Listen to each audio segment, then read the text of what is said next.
If you ask most Canadians what retirement should look like, you'll pretty much hear the same thing over and over again. Pay off your mortgage, retire debt-free, and that's success in retirement. We've been told this for generations, but the problem is that advice today is not only outdated, it doesn't work, and it can hurt you. You work your whole life to pay down that mortgage, and then at 65, you're supposed to just sit in that house, regardless of whatever it's worth. 800,000 is the average in Canada.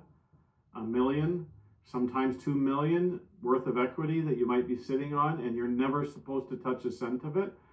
Meanwhile, you're struggling to groceries, property tax, travel plans, gifting to family. Does that make any sense? We treat home equity differently than any other retirement savings, and that's the myth. That's that mortgages are bad and RSP withdrawals are good. Here's the irony. You work your whole life to pay into your RSP, and what's the first thing that you do in retirement? You start pulling it out. Why? Because that's what it's there for. Your home equity is no different. So why do we glorify one and demonize the other? Well, in this video, I'm going to show you how this myth takes hold, why it's outdated, why it doesn't work, and why Canadians need to reframe the way they see their home equity as a retirement tool, and not just let it sit there as dead money. Let me tell you a little bit about myself and this channel very quickly. My name's Peter Fabry. I've been a licensed broker since 1999. Founder of Rewind Mortgage, a reverse mortgage information site within my licensed brokerage. And you can find all the provincial licensing numbers in the details section of the main page. This channel is all about honest, pressure-free education. If that sounds good, then hit the subscribe button. Now let's dive in. The origins of the mortgage-free retirement myth. The idea of being mortgage-free by retirement came from a different era. In the 1950s or even the 1970s, houses cost only 3 to 4 times income. People had stable pensions. Most people had pensions, but those conditions are gone. Today, Canadian homes on average cost 8 to 10 times income. In Toronto or Vancouver, forget it. You're looking at 12, 15, 18 times your annual income. At the same time, only 30% of Canadians now have workplace pensions, and most aren't guaranteed anymore. They're not the same kind of pension that they used to be. Add in longer lifespans, and the math just doesn't work the way it used to.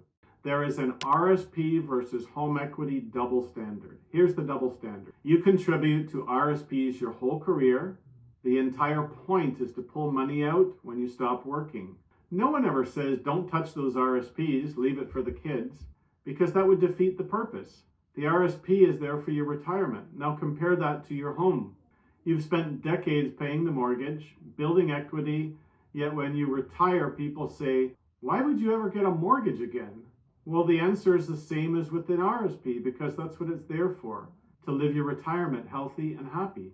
But unlike RSPs, tapping home equity through a reverse mortgage, or any mortgage, comes tax-free. Every dollar you take out is not taxed like an RSP withdrawal, and that's a huge advantage. And then there's the real cost of the myth. The mortgage-free obsession sometimes leads to very bad outcomes. Retirees push themselves to work 5 to 10 years longer just to make that final payment, off retirement for things that just never happen. Anything happen, right? Or you drain your RSPs early to clear the mortgage, triggering massive taxes, losing growth potential and the income stream. Or worse, you downsize when you don't want to, maybe when the market's bad, just to unlock that equity. Does that really make any sense versus waiting until you are ready or the market looks like a good time to sell? The myth creates guilt. Retirees feel like failures if they still have a mortgage at 65, but the truth is, more Canadians than ever are now in that position. More than a third and nearly half of households approaching retirement still have a home equity line of credit or mortgage. That's the new normal. You've already got a mortgage. It's just deciding about what kind of mortgage you have and what kind of cash flow you're going to have. So how can a reverse mortgage reframe the story? Well, this is where they come into play. This isn't about going into debt recklessly.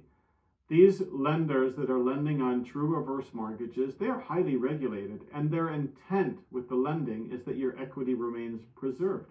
That's why they only lend to a maximum of 55% of the home's value. And that's why you still own your home. The intent is for your home equity to remain preserved even with modest home appreciation. It's just about recognizing your home as another one of your retirement accounts. With a reverse mortgage, you can access your home's equity, no monthly payments, but if you want to make payments towards your interest or principal, you can. The choice is up to you, and you're still the owner. The only difference is that you don't have to make a payment, you don't have to sell, you don't have to move. It doesn't matter where interest rates go or where property values go, you're in control. Think of it like an RRSP withdrawal. You spent your entire career building it up. Retirement's the time to use it.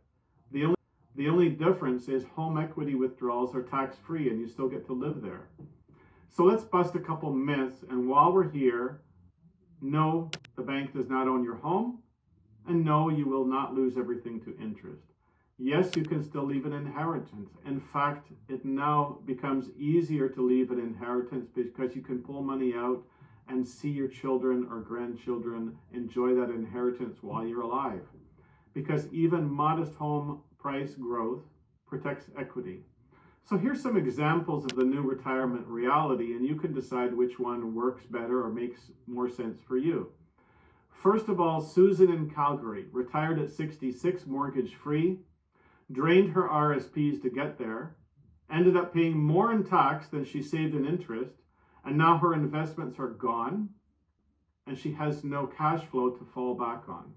Or David in Ottawa. He kept his mortgage into retirement, used a reverse mortgage to eliminate the payments, freed up $1,200 a month in cash flow, still growing and still paying dividends. So who's really better off? It's a no-brainer. Retirement isn't about being mortgage-free anymore. It's about having enough resources from all available sources, whether they be RRSP, pension, or yes, your home equity, to actually live your retirement. We need to stop treating home equity like a glass box you can never touch. You work just as hard for your home equity as you did your RRSPs. In fact, for many Canadians, the home is either the single biggest or the only retirement asset. So if you use it strategically with the right tools, it can give you the one thing that really matters in retirement: freedom. The truth is, you didn't work 40 years just to own bricks. You worked 40 years so that your home could look after you and provide a buffer and some safety and a cushion. Same with your RRSPs. It's not a failure, it's the whole point. So the next time someone says to you, why would you ever get a mortgage in retirement? You can answer them. For the same reason I pull money out from my RRSPs, to live the retirement I earned. The job is not to sell you a reverse mortgage on this channel. It's not to sell you any particular type of mortgage. We have access to all the different types of lenders in the mortgage marketplace here, including alternative lenders for the 1 in 3 Canadians who do not qualify for a bank mortgage, but we do bank mortgages as well. We're here to help you retire with confidence, whatever that looks like for you.